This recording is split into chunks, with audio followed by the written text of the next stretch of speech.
Colleagues, greetings from Belize and a warm welcome to this event. I am Diana Castillo, Director General of the Statistical Institute of Belize, and I'm delighted to moderate the discussion on measuring equality and non-discrimination. I'm pleased to see so many of you connected, which I think reflects growing concerns across the world about the trends which we are seeing with regards to discrimination, harassment, and hate crimes, all of which are on the rise, as well as the spread of negative, intolerant views towards marginalized minority groups. Discrimination, whether based on race, gender, religion, or other factors, can have deep and far-reaching effects on individuals and society. Research shows that it fosters polarization and mistrust between groups, it erodes confidence in governments, and it can perpetuate inequality when it is not addressed. As policymakers in our respective countries look for solid nationally representative data to identify the groups most at risk, the areas of life that are most affected, and the extent to which reporting mechanisms are used, many are forced to turn to unofficial data sources, which do not always provide the methodological rigor nor the substantive depth required for effective policymaking. But this is about to change. We will hear today directly from actors in the statistical community who are leading efforts to develop harmonized methodologies to produce official statistics on non-discrimination and equality, both at the global and the European levels. This work is all the more timely and important, as in 2023, we adopted a revised classification of statistical activities, the CSA 2.0, which now recognizes governance as a new domain of official statistics. Indeed, non-discrimination and equality is one of the 8 subdomains under governance statistics for which harmonized methodologies are very much needed if statistical offices are to collect data more systematically in this area. Colleagues, this is far from an easy topic to measure, and I know this firsthand, as we have in Belize recently made our first attempt to collect this data by including the Praia Group's short module on discrimination in our last labor force survey. But in spite of the sensitive nature of the topic, our experience was very positive and insightful, and I'll be happy to share insights during our conversation if time allows. But without any further ado, let me introduce our distinguished panelists. With us, we have Dr. Mariana Kotseva, the Director General of Eurostat, Mr. Geir Axelsen, the Director General of Statistics Norway, Dr. Romina Boarini, the Director of the OECD WISE Centre, and Mr. Nicolas Fassel, Chief Statistician at the UN Office of the High Commissioner for Human Rights, the OHCHR. Welcome, panelists.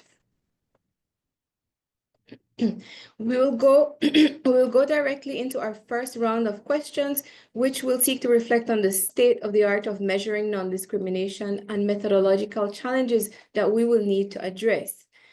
So each of the panelists will be asked the same first question, which is, tell us about your work in measuring non-discrimination and equality. What are the main challenges you're facing when measuring these concepts, for instance, in terms of harmonization, and how are you addressing these challenges? Each of our speakers will have 5 minutes to answer. So let me start with you, Dr. Mariana Kotseva. Could you tell us about the work that you lead as Director General of Eurostat on the measurement of non-discrimination and equality, as well as some of the challenges that you face and how you are addressing them? Thank you very much, Diana. I hope everything is fine with the sound and the face. Thank you for having me today, and I am very pleased to share the experience of the European statistical system. Let me straightforward going to your question because there are several sub-questions in it.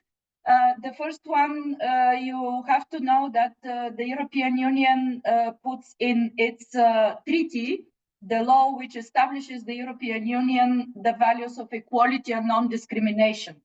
And the EU law protects against discrimination based on 6 grounds: against discrimination based on sex, age, sexual orientation, racial or ethnic origin, religional belief, and disability. What European statistics is doing, we are focusing on 2 key types of indicators. The first one refers that we are trying to disaggregate all possible statistics to show these vulnerable groups, the groups are at risk of discrimination. For example, to have detailed statistics by age, detailed statistics by disability, or against other grounds of potential discrimination. The second group of indicators refers to experience, which potentially the respondents have faced vis-a-vis discrimination. For example, we published in the autumn last year the results of a harmonized European Union survey, statistical survey on gender-based violence or other forms of interpersonal violence experienced by the respondents in the last 2 years. Of course, saying that, although the work, a lot has been done, there are still data gaps, namely especially sensitive topics like racial or ethnic origin, sexual orientation, religion, or belief. So challenges. I would say that we are facing 3 groups of challenges, just to kick off the discussion. The first one is purely statistical one, the lack of harmonized concepts and statistical standards on phenomena which are different in historical context, and therefore it's more challenging to impose such standards. Second, methodological challenges related to small groups or groups hard to reach, which very often are target of such kind of data collections on equality and discrimination.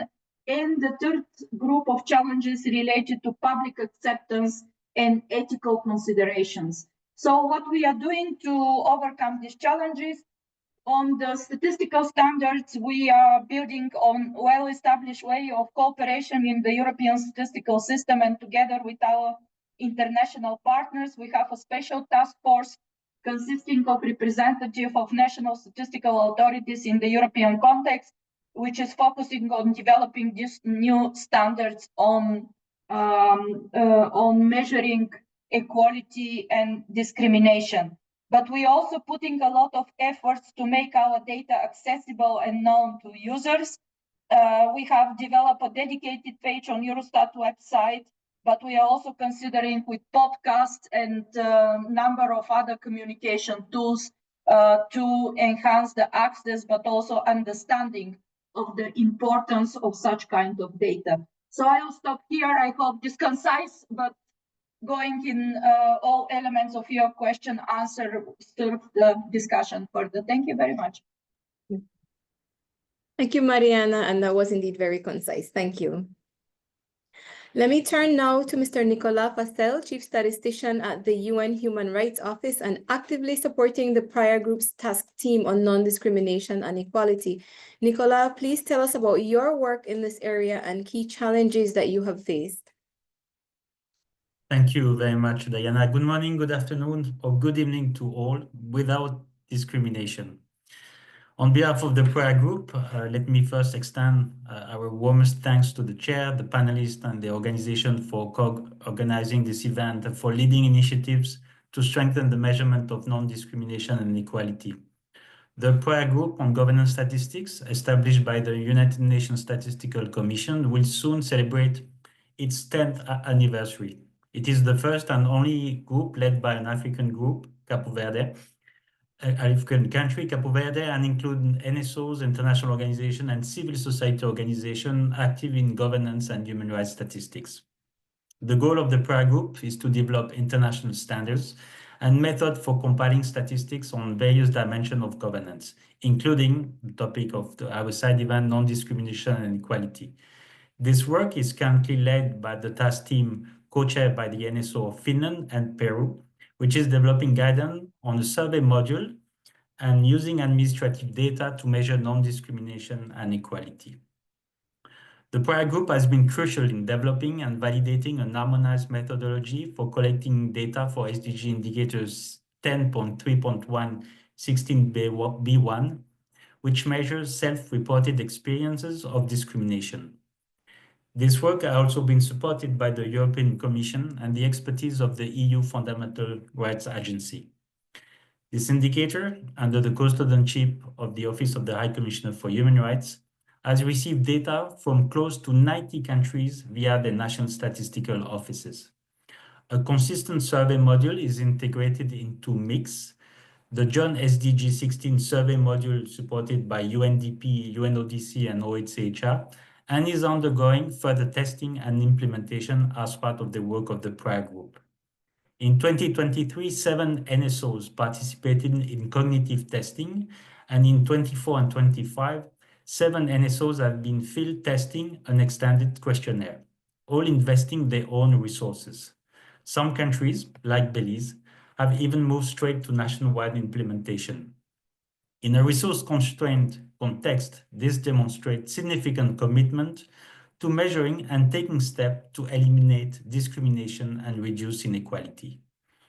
The Praia task team is also developing guidance on using administrative data to measure non-discrimination and equality.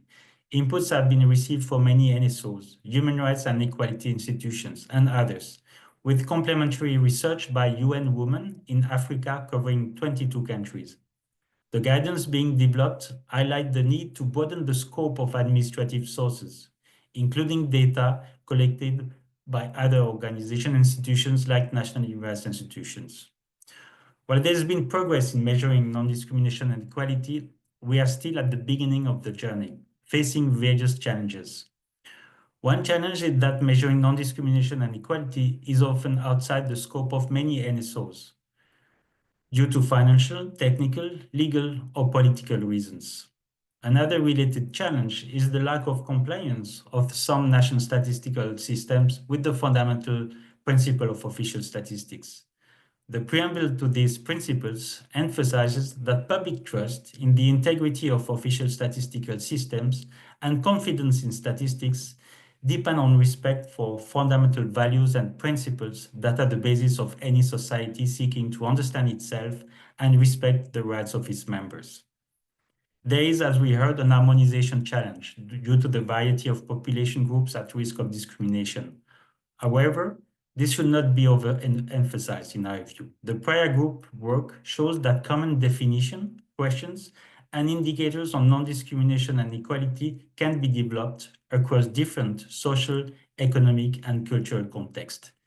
In this context, the work of the Praia Group is to develop common statistical definition and tools, and this underscores the importance of leveraging internationally agreed legal standards, such as the Universal Declaration of Human Rights and widely ratified international human rights treaties. Thank you. Thank you very much, Nicolas. And I can confirm that for countries, especially small countries and small NSOs such as ours in Belize, the work that has gone into developing this methodology has been a great deal of support, especially given the challenges that you mentioned, which are very familiar to us. I'll go on now to Dr. Romina Buarini.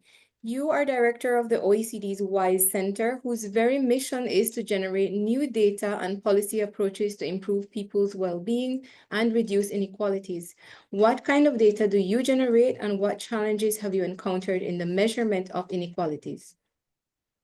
Good afternoon, everyone. It's a pleasure to be with you all, indeed, in the OECD WISE Centre, and more generally speaking, I would say in the OECD, we've been very much at the forefront of analyzing inequality, and we have done, some of this work under the leadership of the OECD Committee of Statistics and Statistical Policy, which is currently chaired by Geir, who is with us, and maybe he will also speak a bit more about sort of the efforts that the committee did.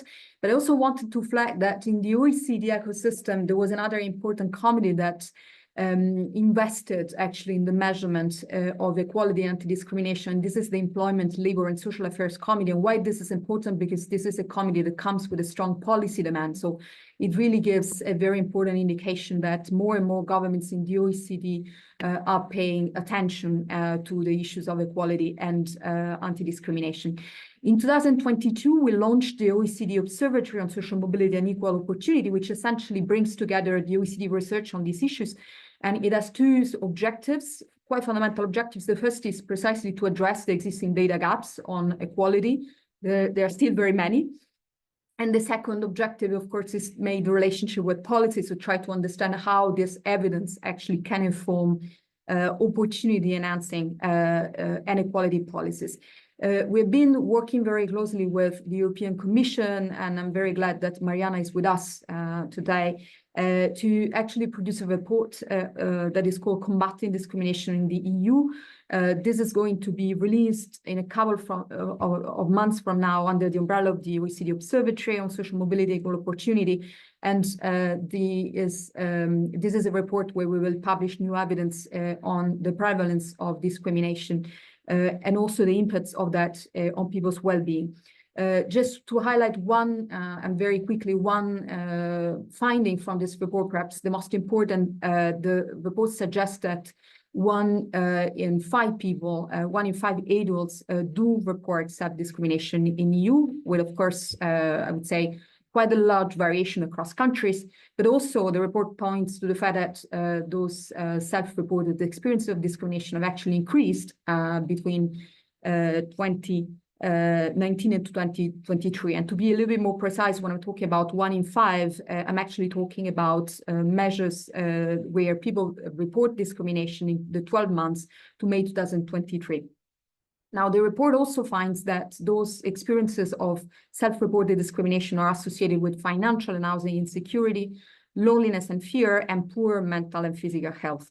Of course, it was very hard in a way to produce the report, and I want to praise the team that is, in the room with us today. They really worked hard to try to develop those metrics of discrimination. We really had to sort of mobilize all the data sources that we could possibly find, but there remains a lot of challenges here, and definitely the main one continues to be the issue of, limited comparability and lack of harmonization. I think one interesting point perhaps I can share with you is, having been in the well-being work for many years, it is clear that many countries now are monitoring and mapping well-being outcomes more and more. But the reality is that in the surveys and instruments that countries are using, so take household surveys or generalized surveys for the population, there are very few questions that allow to identify the people that are and the groups that are at risk of discrimination. So that means that, in fact, we don't really have systematic and regular sort of data being collected on this issue.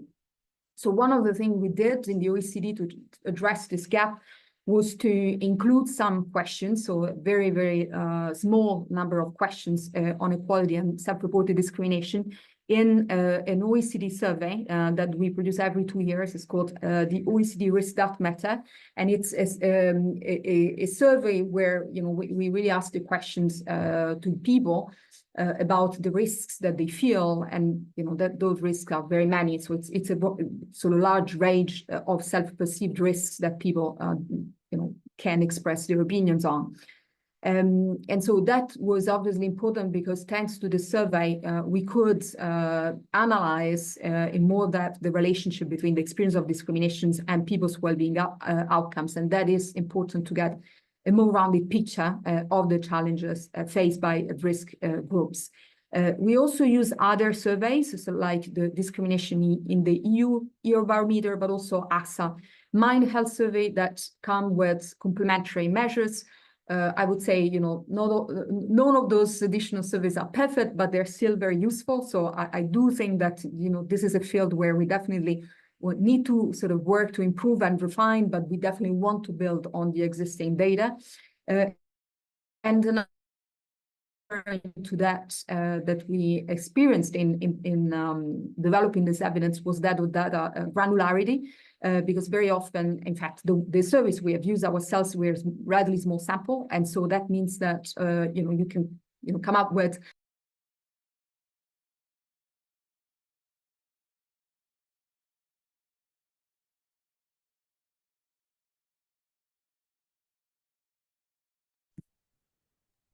Yeah, Diana, we seem to have lost Romina. Oh, yes. Okay, see, she's back now.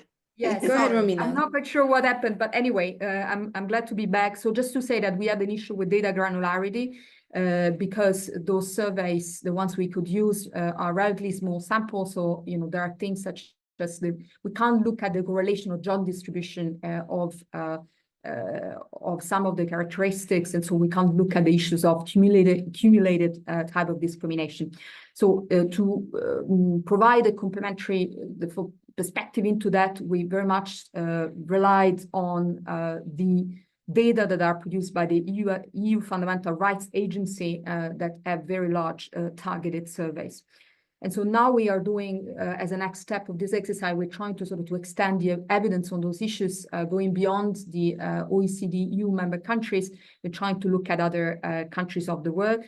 But of course, there are differences in many aspects. So legal systems, so the legal grounds of discrimination are obviously very different depending on the jurisdictions that you consider.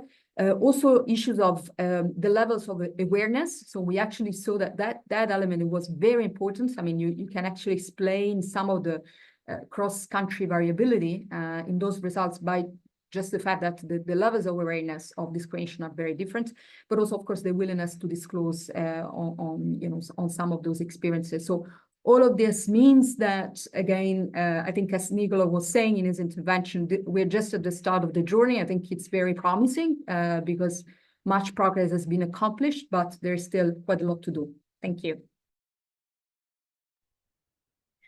Thank you, Romina.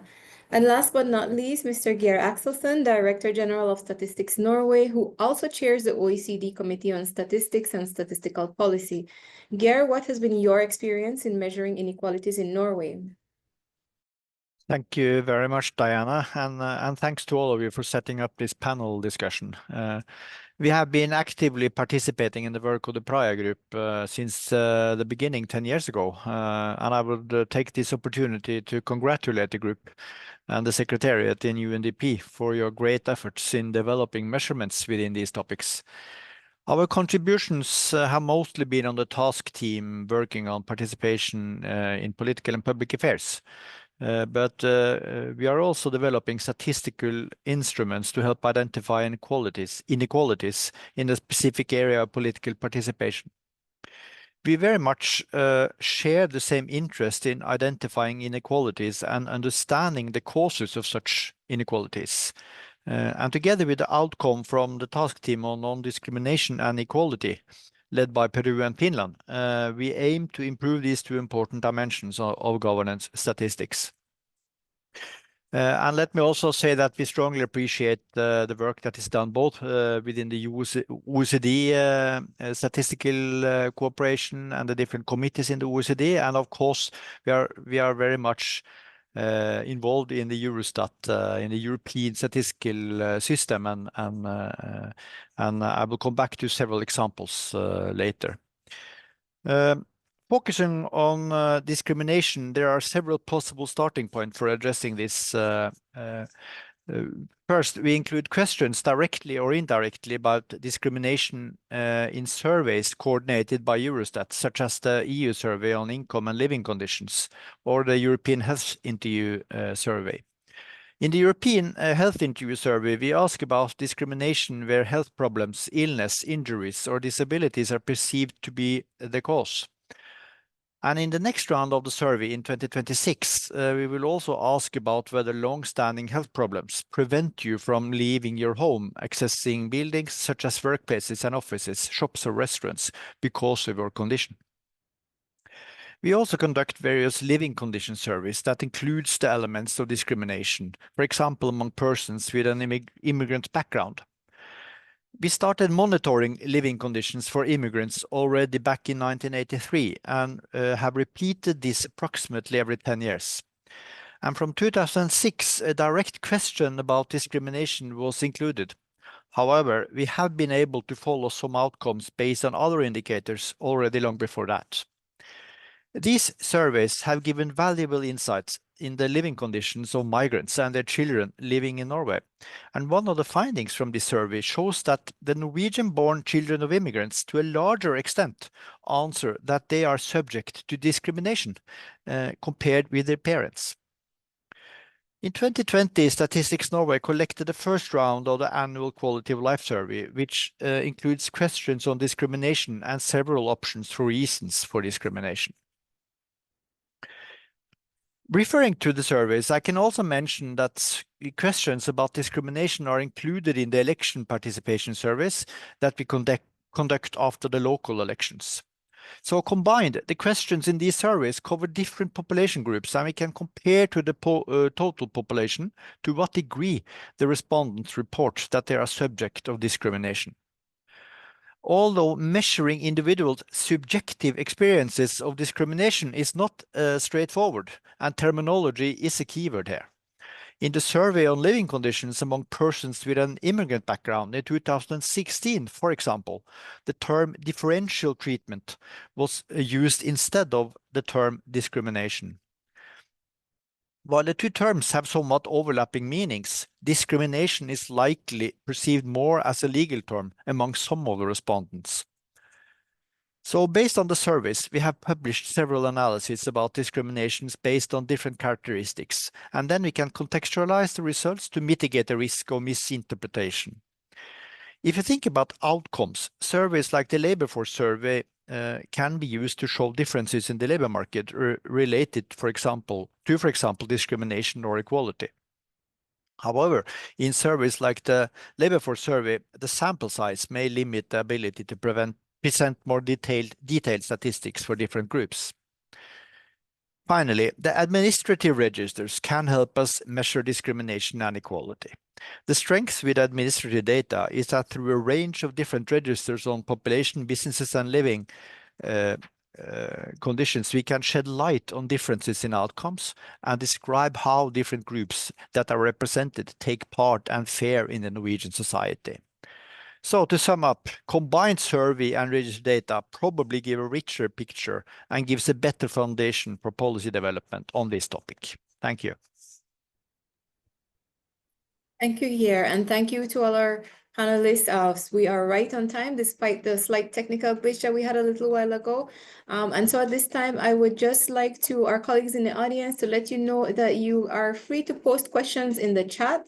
We have saved a little time at the end of our discussion for some Q&A. So if there are questions that you'd like to ask, please feel free. We'll go in now to our second round of questions that will focus on prioritizing data needs from policymakers and cost-effective approaches to measuring non-discrimination.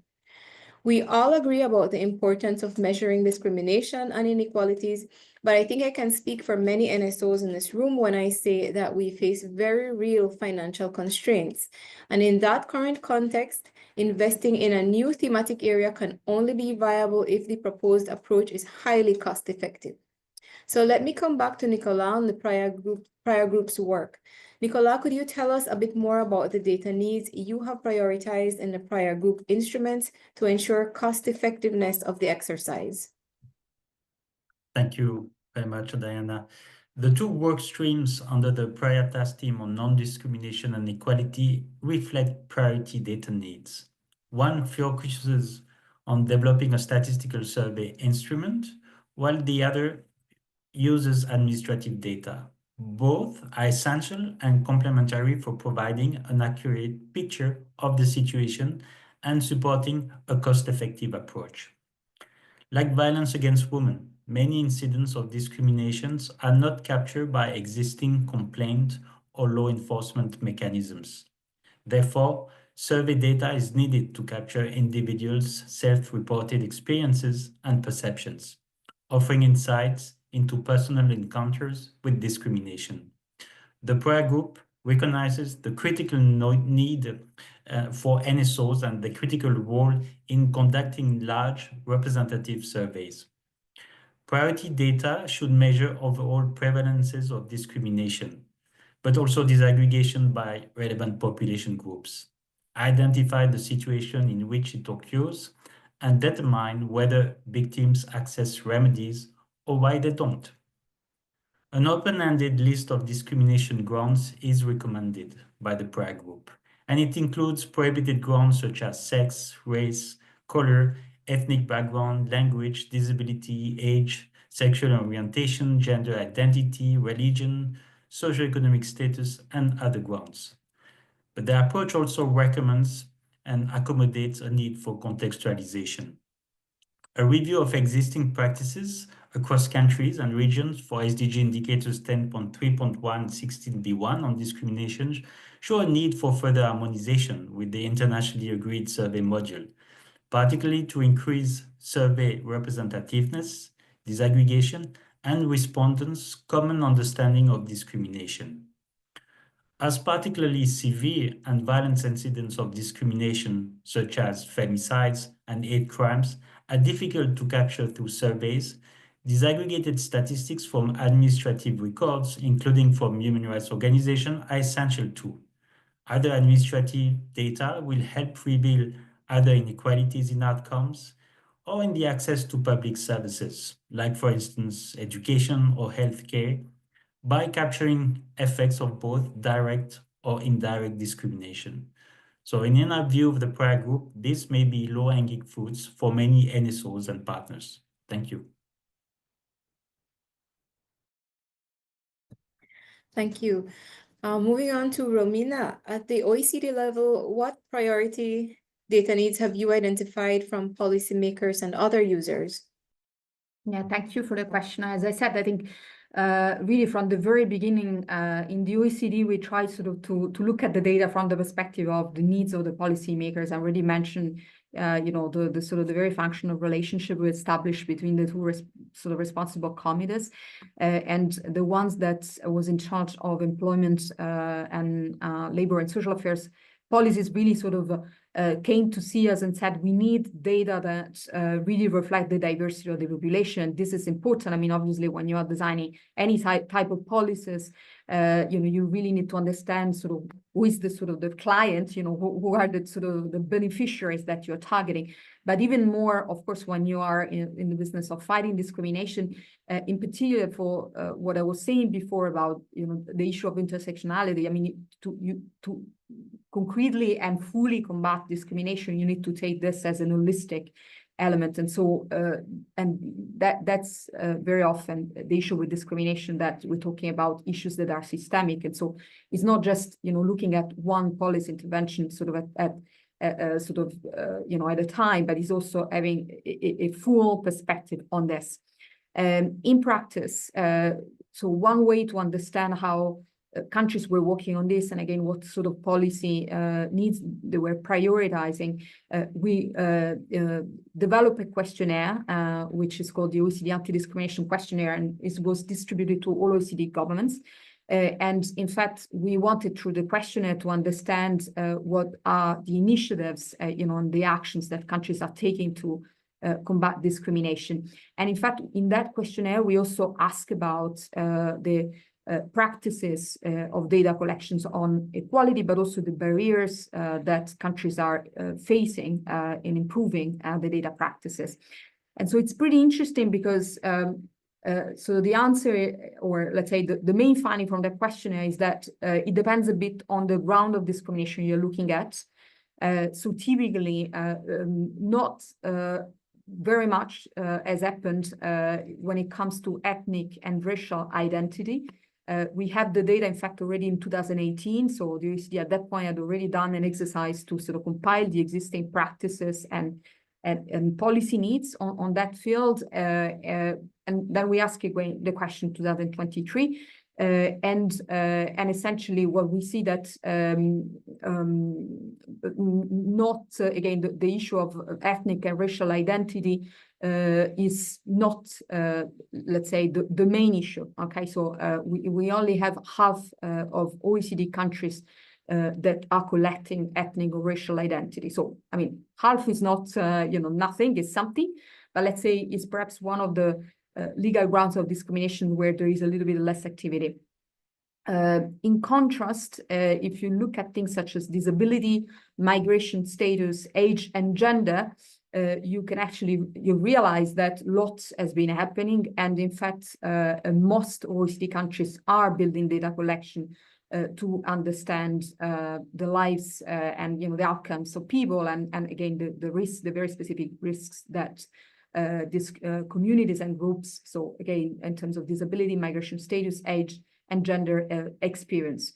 And in fact, 60% of OECD EU countries do have that information, so with those very specific breakdowns, mainly for health purposes. Okay, so I think it's also an interesting sort of finding from this questionnaire that they are using that information precisely for informing their health policies. When it comes to legal grounds such as sexual orientation or religion, there is not very many EU countries that are making collections of data on those grounds. So there are a couple of exceptions when there are some efforts, data collection efforts that are related to hate crime and hate speech incidents. But apart from that, it's you know, more than 1/3 of OECD EU respondents that, let's say, are looking now at things such as employment outcomes based on sexual orientation, and only 20% of them, they look at, again, some selected well-being outcomes so based or as driven, let's say, by religious beliefs. But there is a slightly more positive news that I want to share with you, and I'm going to be brief because I see that Diana is here to remind us about the time.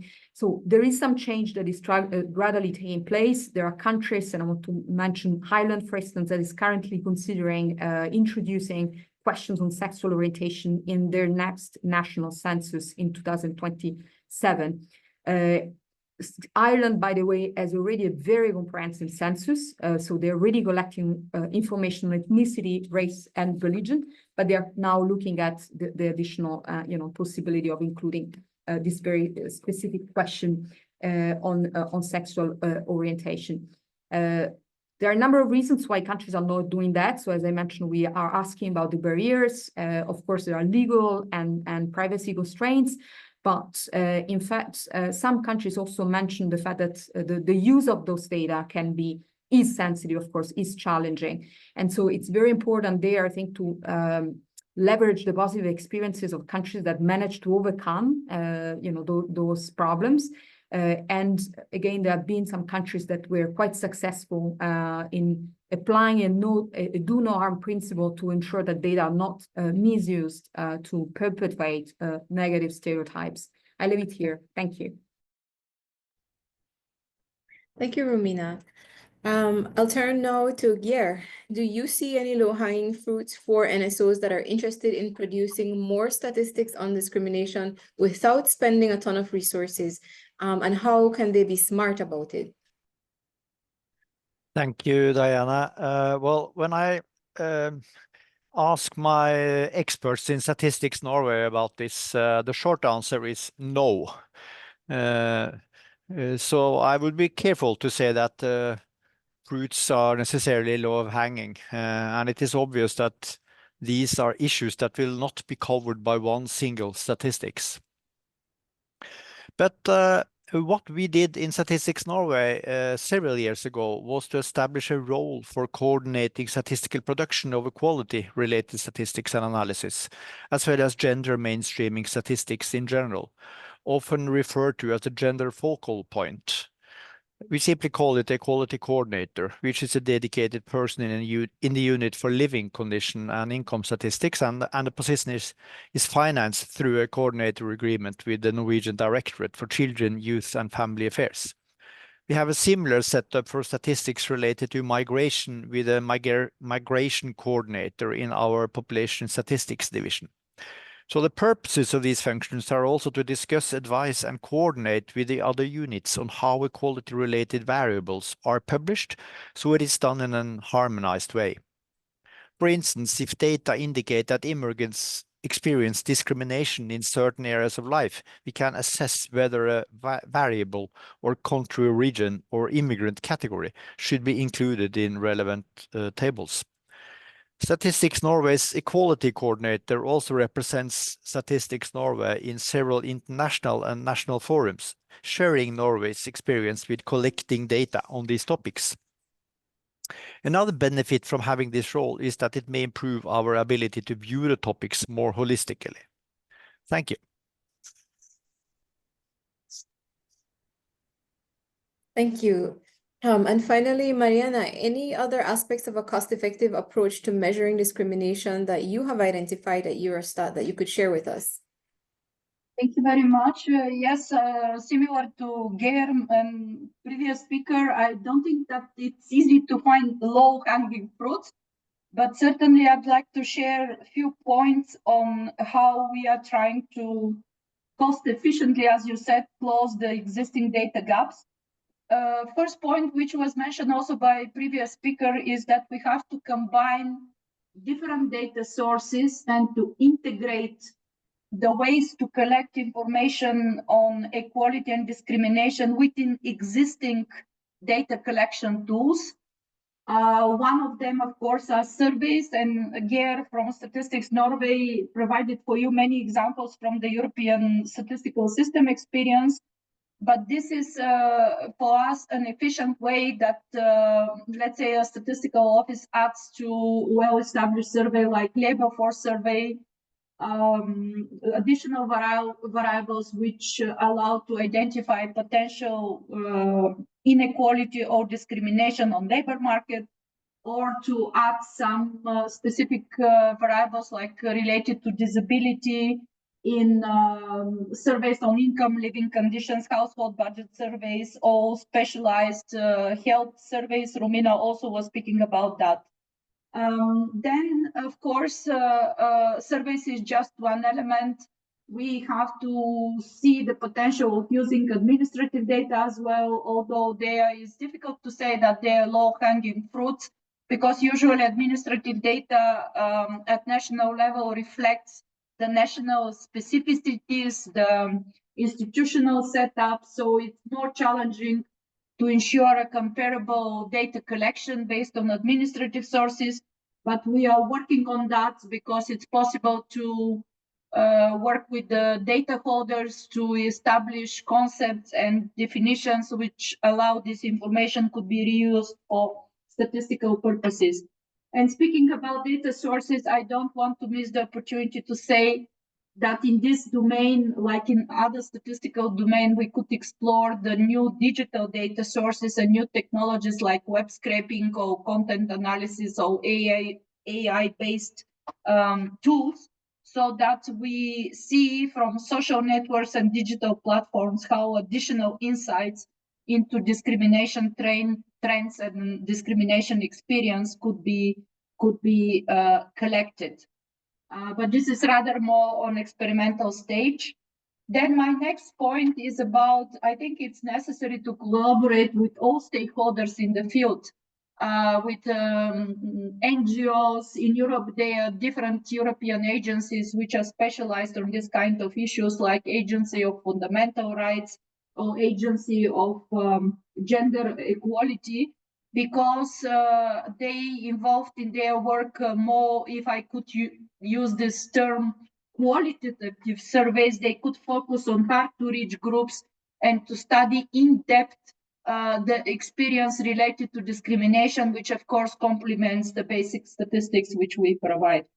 Then low-hanging fruit, if I could use this category, still is to provide more disaggregation by the main characteristics, by the 6 grounds of discrimination like age, disability, etc.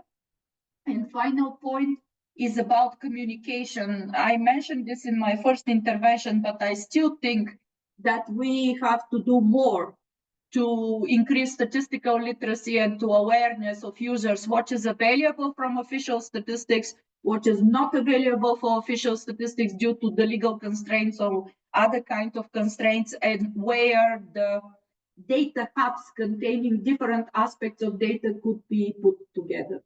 I will stop there. I hope that it creates a feeling of low-hanging fruits, although it's a journey, it's a challenge, and we are pursuing efforts to meet that. Thank you. Thank you, Mariana. I think this section has highlighted a lot of very important points. For one, the importance of engaging with our data users. This is such a wide-reaching an important topic that is very important that we do make that effort so we can properly prioritize our efforts and the resources that we put into collecting this type of data. Another is with respect to the sensitivity of some forms of discrimination. This, as I said, was our first attempt for the Statistical Institute of Belize at measuring discrimination through one of our household surveys. And it is one of the challenges that we came across.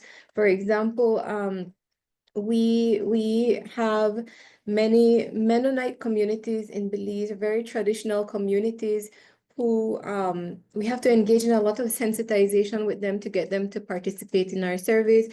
And unfortunately, when we administered the discrimination survey, most of these communities opted not to participate, just given the sensitive nature of the survey. And then finally, on the plus side, we do see the benefit of integrating the data collection for discrimination into existing instruments. We did it with our labor force survey, which is our major household survey, and we used the LFS to collect many other types of data apart from economic activity. And in this way, we are able to take advantage of disaggregation by different variables that are already included in the labor force survey. And for us, the September round of the survey that we included it in is also the round in which we collect our multidimensional poverty data for the year. And so there's also the opportunity to look at overlapping experiences of poverty with experiences of discrimination. So I can attest to that from our own experience, that is not only a cost-saving, cost-efficient measure, it is also one where there is, or it introduces the potential for so much more disaggregation of the data. We can go on now to our third round of questions, which will focus on greater coordination and collaboration between NSOs and diverse actors. My apologies.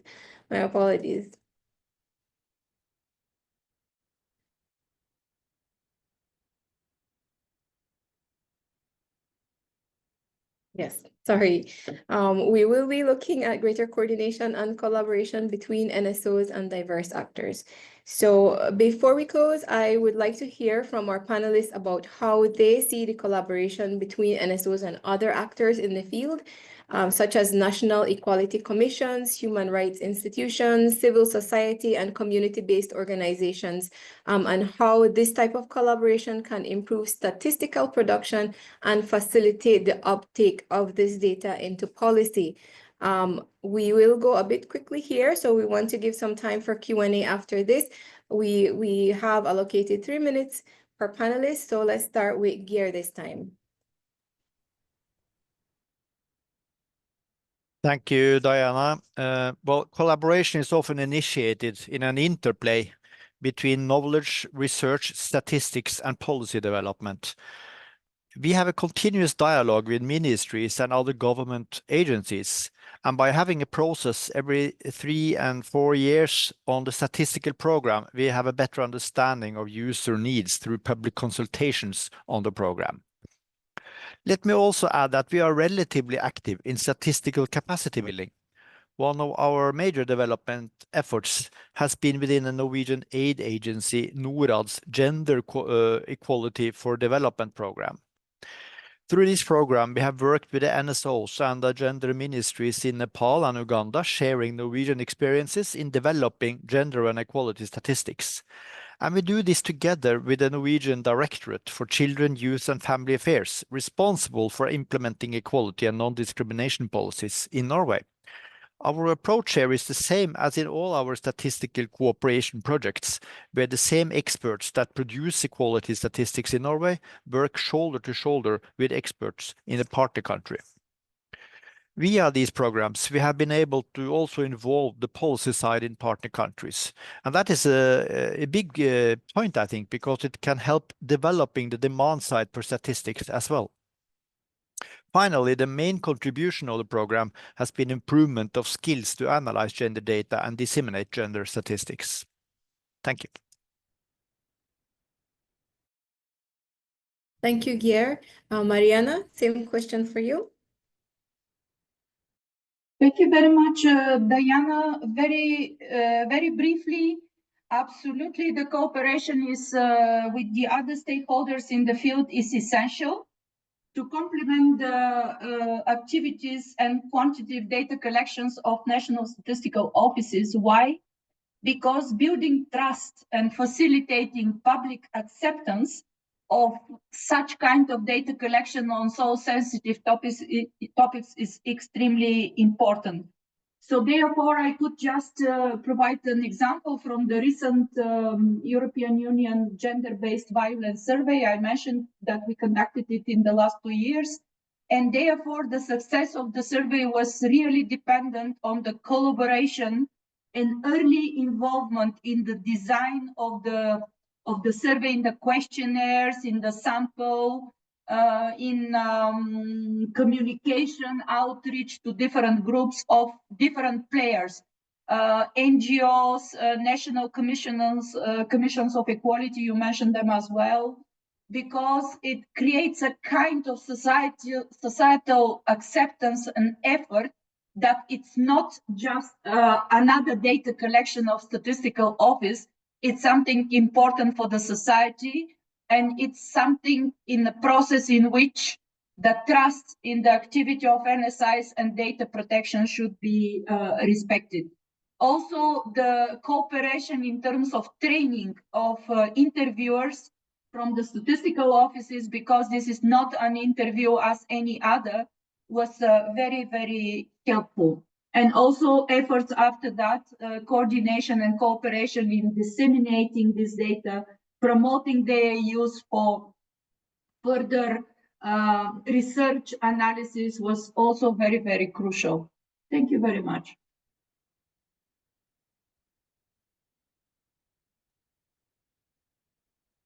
Thank you, Mariana. And now, Romina. Yes, thank you. I have to say, the era of collaboration is one where I think there is a lot of positive things. In general, we see that really there is a strong, high level of cooperation across government agencies and the national statistical offices. This is very clear, of course, in Europe, because Mariana is federating, catalyzing all the efforts.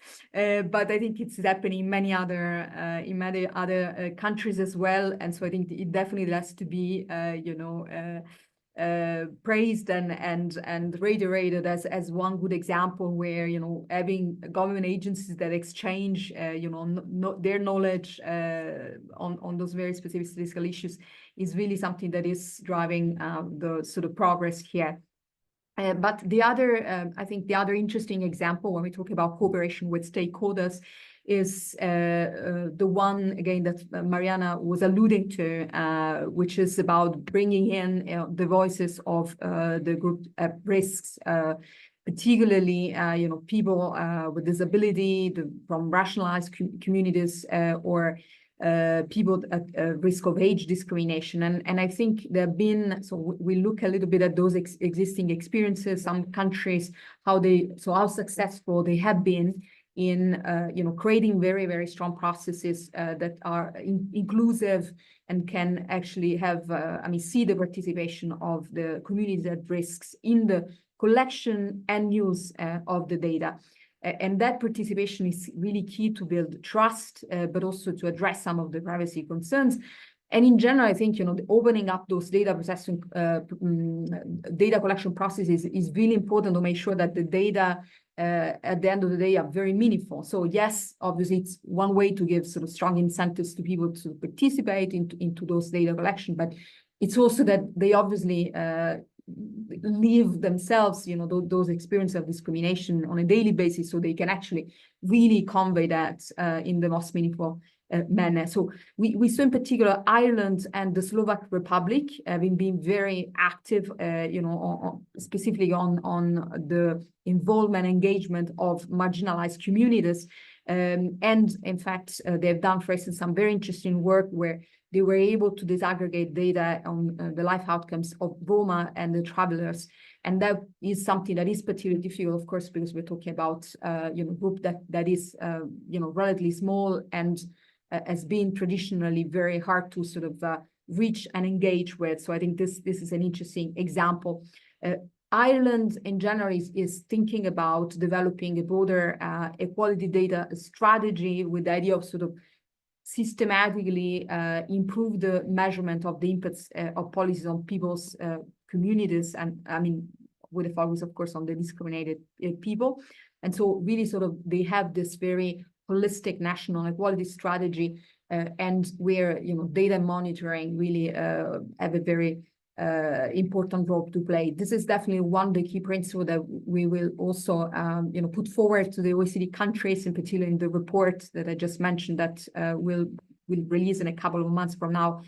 We are trying to include some key principles to mainstream anti-discrimination and inclusion policy in the policy cycles, of course, starting with the data production. Thank you.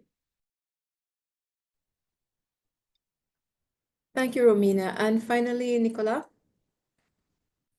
Thank you, Diana. Thank you very much. I think the potential for greater collaboration between national statistical offices and other actors is significant, but can already build on existing practices at national and regional levels and in the work of the Praia Group. Bringing together National Statistical Office and human rights institution, for instance, is crucial for strengthening the measurement of non-discrimination and equality. The subgroup on equality data, comprising EU member states, Norway, the European Commission, Eurostat, and the Fundamental Rights Agency, exemplifies this collaboration. While national human rights and equality institutions often lack statistical capacity, they have a strong interest in such measurement and significant expertise in the topic. This institution can help identify the groups at risk of discrimination and reach out to them or to their representative to support data definition and collection. A number of those national institutions also record incidents of discrimination relevant to national statistical systems. Moreover, as the primary role of human rights institutions will be as users of statistics on non-discrimination and equality, they can produce relevant analysis and leverage the value of existing data and statistics. Building on the Praia Group's work and tools, the Office of the High Commissioner for Human Rights has been fostering collaboration between National Statistical Office and human rights institutions in dozens of countries. This partnership have improved the visibility of discrimination victims in official statistics. While eliminating discrimination and reducing inequality, as outlined in the 2030 Agenda for Sustainable Development, extends beyond National Statistical Office responsibilities. National Statistical Office play a crucial role in supporting this goal. Global data on SDG indicators 10.3.1 16b1 confirm that discrimination exists in all countries.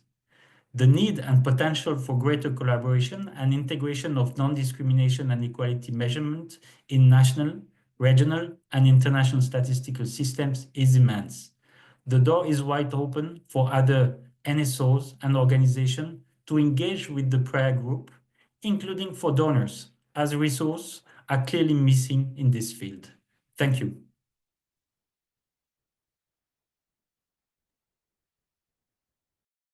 Thank you, Nicolas, and all our panelists. At this time, we do have some time for questions. If there are any questions from our audience, please feel free to raise your hand, and we can take a couple of questions before we close the session.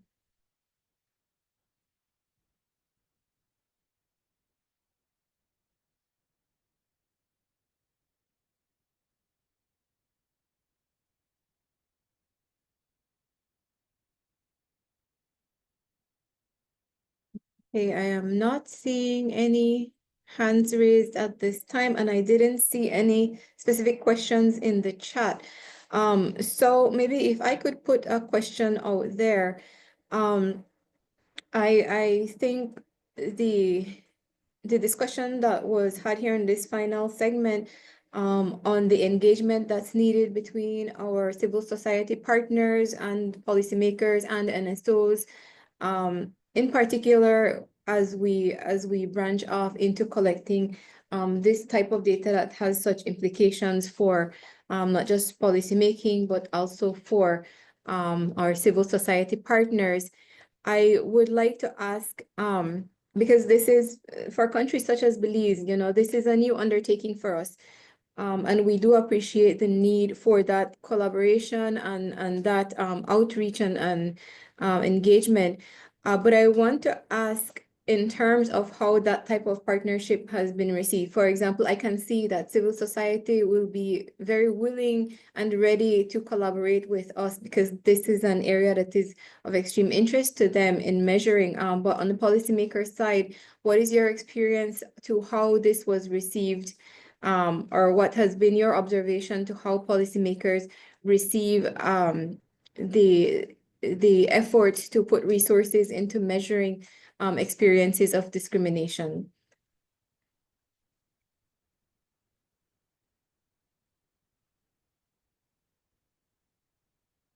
Well, maybe I can I can just ask Mariana if you would have anything to say about that, or if you would have anything to contribute in this.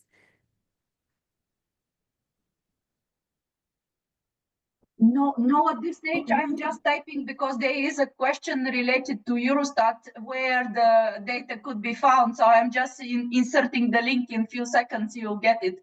So I prefer if somebody else take the floor now. Okay, Ger, I see you have your hand raised. Yes, I can try to comment very quickly on this. First, I think that actually Mariana and Romina touched upon this very well in their last comments about the importance of strong and inclusive processes when it comes to collection of data and dissemination of data, and that in order to succeed with this, of course, you need a dialogue with research environments, with NGOs, with ministries, with the different parts of the user community. So to have both networks with related partners, and also to, at some point, it's also to have more formal meeting arenas with them is probably a good idea.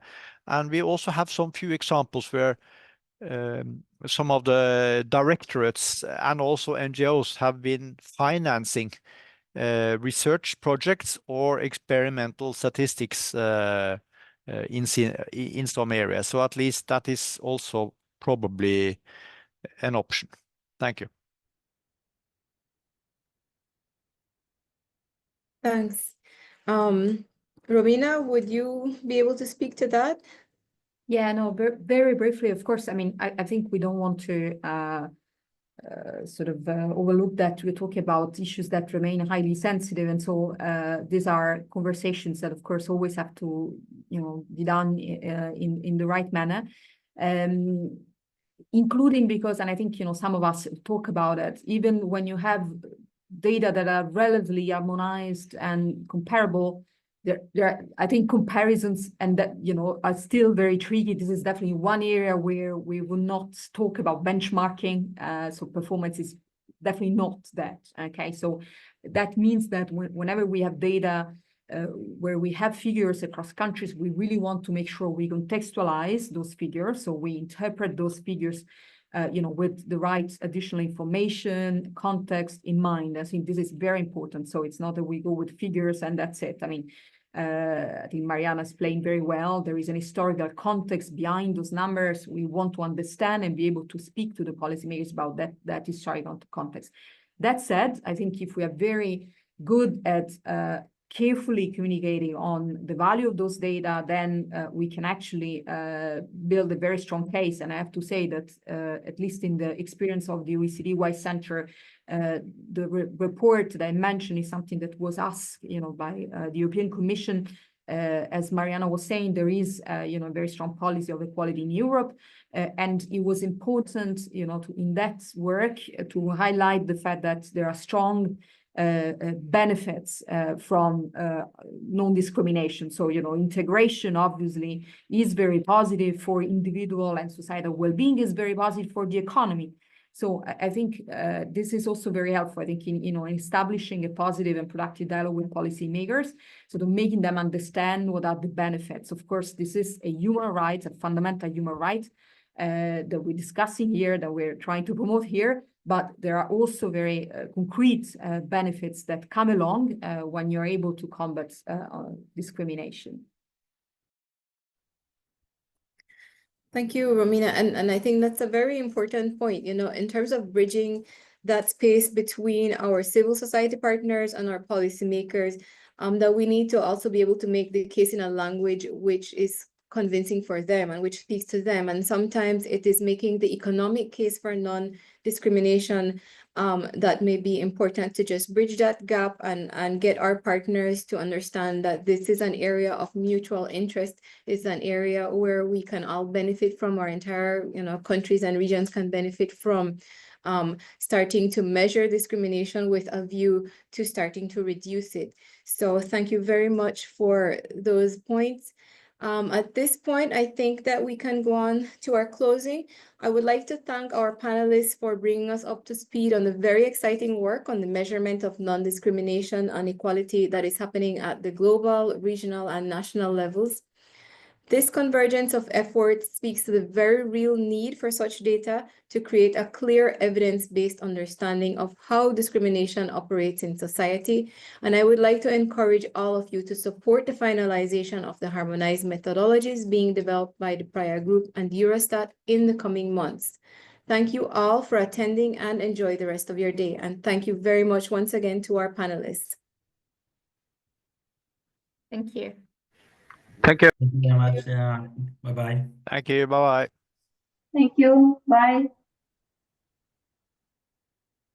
Goodbye. Thank you. Bye. Thank you.